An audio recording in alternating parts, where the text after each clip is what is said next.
Qeveria ka parashikuar që për të gjithë qytetarët që trajtohen me pension social apo me pension deri në mesatar, të mos ketë tatim mbi pronën. Pra ata të mos paguajnë taksën e pronës dhe nga të gjitha bashkitë e vendit duhet të pajisen edhe me kartën e pensionistit në mënyrë që të përfitojnë transportin publik falas, të jenë të përjashtuar nga taksat vendore dhe nga taksa e pronës. Kjo është një nga masat e para që propozohet.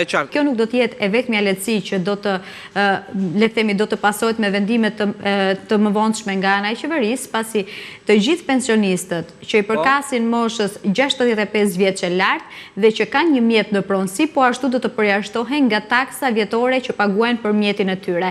Pra kjo kategori nuk do të paguajë taksën vjetore për makinën, pasi do të rimbursohet apo subvencionohet nga shteti. Kjo mbetet për tu parë se si do të funksionojë formula.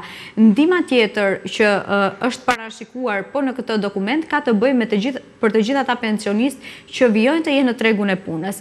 Qeveria ka parashikuar që për të gjithë qytetarët që kanë mbushur moshën e pensionit dhe kanë dalë në pension, por vijojnë të punojnë, të ketë një reduktim të tatimit mbi pagën, pra të mos paguajnë sipas fashave që paguajnë të punësuarit e tjerë mbi pagën e tyre mujore, por të kenë një normë të reduktuar tatimi.